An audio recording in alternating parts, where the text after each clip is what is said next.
Hello. My headband says, meow. May naalala lang ako. Nanonood kasi akong TikTok kanina.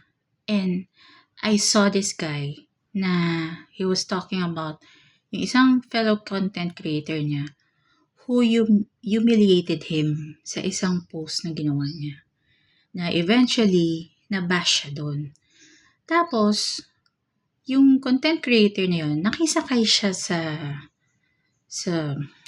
how should I say, fame ba tawag doon? Or yung hype? Yung hype na pinag-uusapan siya. Napansin ko, yung mga tao sa TikTok, yung ibang content creator, it makes me wonder, may konsensya pa ba kayo? How can you make fun of someone na hindi nyo kilala? And parang natutuwa kayo na nababash sila. For content? Would you want to be known as that person who makes other people's life miserable for followers? Would you want to be that kind of person, let's say, would go down history as that kind of person? So may naalala ko. Dati kasi, meron akong isang nakitang content creator. I don't know if it's a thing she does or feeling ko naman kasi maraming videos yung account niya. So she was talking about this guy na parang naging stalker something siya, yung guy na yun, because she was nice to that person. Ako din naman, naging nice din naman ako sa isang tao, pero may boundaries, may limit. I think, yung kinikwento niya yung nangyari sa kanya, naalala ko yung sinasabi sa akin ng mom ko. Wala akong anything, I didn't comment on her post to attack her or say something na ina-assume niyang sounded like. Ako kasi noong time na yun, parang bago lang din ako sa TikTok. Hindi ko rin alam yung ganun. Hindi ko alam na ganun ka-paranoid yung mga tao sa TikTok. Na they would assume kagad na if somebody was talking about something, na they would assume kagad na that person is saying na, so malandi ako or so blah blah blah. Whatever she thought na I meant. So ganito. Yung kwento niya is, meron daw siyang, hindi ko na maalala yung exact kwento niya, pero in a gist, yung kwento niya is, meron daw isang person na medyo may edad na could pass for her dad or something. Ay, hindi. Who could pass for an elder brother. Kasi sabi niya, maayos naman yung itsura ng guy. I mean, he's not that old. He's not that young. So, he's like a brother age. Kasi inisip ko rin, hindi, siguro mag-iiba yung the way she would interact with that person, with that guy.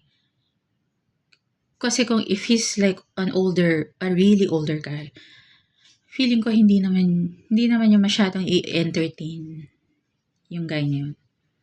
So parang sa kanya daw, she was doing it out of good heart, out of good intention. Na parang she found it creepy lang daw kasi parang the guy daw was suddenly asking for personal info, like yung name niya, saan siya nakatira, anong number niya. So parang tinulungan niya ata yung guy na yun to go somewhere and to, basta I can't remember the exact thing that happened. Basta ang naalala ko yung sinabi ko. Because I told her na ang sabi ko, yung mama ko, she would always tell me to not talk to strangers. Kasi ho ng anong edad niya, kasi ho ng whatever, how he looks. And it's okay to help. Like maybe if that person is asking for directions, I would probably give him the direction as best as I can. Pero para to go out of my way to go there physically, parang for me kasi that's flirting. Diba? I mean, anything if you would go out of your way to do something for a person, to go somewhere for a person. Ako personally, I think that meron ka rin gusto. Meron ka rin gusto dun sa person na yun, di ba? Kasi ako, parang feeling ko, tinuro ng mom ko na you don't just, you don't talk to strangers. And especially, you don't go anywhere with a person you don't know. So parang, I think, I said that because sinamahan niya yung taong yun to go to that specific location. And that's when that guy parang suddenly became, parang he wants to get to know her on a deeper level, on a personal level. Tapos parang sabi niya, the girl said na she found it really creepy and she felt so not violated. Pero nagulat siya. Nagulat siya na muntik na siyang makidnap or what, ganyan. So I said that, na sabi ko pa nga parang, kaya ako yung mom ko would always tell me not to talk to strangers. That's it. Tapos nag-reply siya. Gumawa siya ng video saying na ang heartless daw nung isang comment na parang she had the audacity to tell me not to talk to strangers. Is she's saying na I'm a flirt? Na I'm making blah blah blah. So parang ako, teka muna. You're blowing this out of context na girl. I merely said what my mom said. I don't even know you. I don't even know you to make accusations like that. So parang ako na weirdohan lang ako. Tapos kahit na parang suddenly na I just realized parang it's useless making her understand. Kasi for her to make such a big deal about something I said na I don't even know her, parang feeling ko it's useless. So what did I do? I apologized. I messaged her personally. I removed my comment. Because a lot of people commented pa after that, my comment.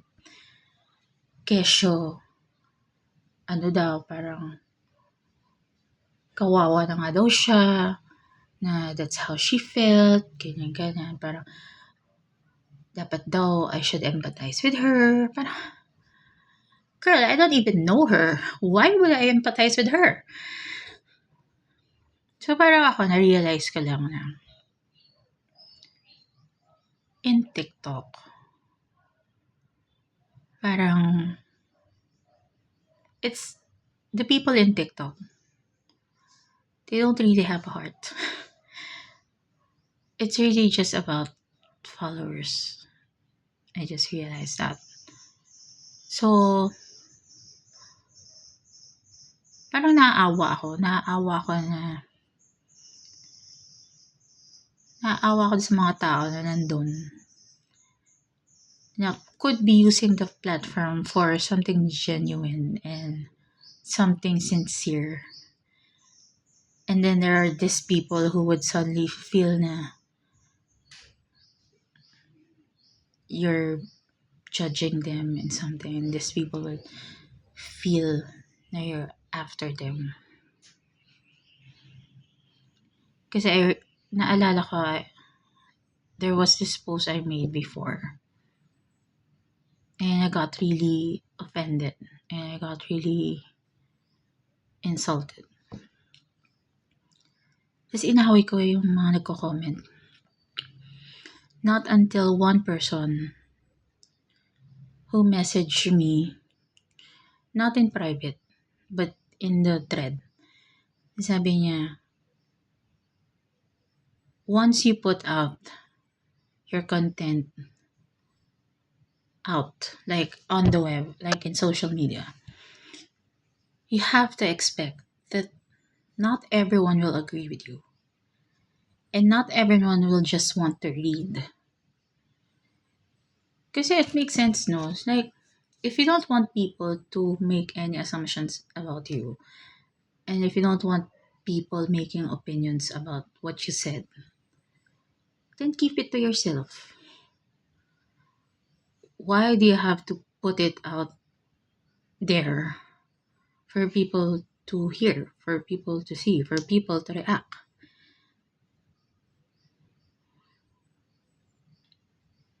And feeling ko, and because you have that understanding that people will eventually react to it whether you like it or not, dapat hindi ka ma-offend. Wala kang karapatang ma-offend. Kasi, hindi naman sila magre-react kung hindi mo na yun ikikwento. Diba? Ano na, minsan nakakaano din. Minsan makikita mo talaga yung lesson in the eyes of other people or in their actions. So, yun. So, ngayon, yung TikTok ko, wala siyang definite topic. Wala siyang, unlike yung mga ibang content creators, like, kung beauty content creator ka, beauty ka lang, beauty lang. Or pag food ka lang. Yung ako wala. It's just a collection of thoughts, memories, and stuff that I found are cute. Na I feel other people would like, or like minsan ang madalas na content ko is yung mga sale products sa grocery. And I just put it out there with the intention for other people to see. So yun. Yun lang. Naisip ko lang. Ikaw, anong naisip mo today? Kwento ka naman. I'd love to hear from you. Bye!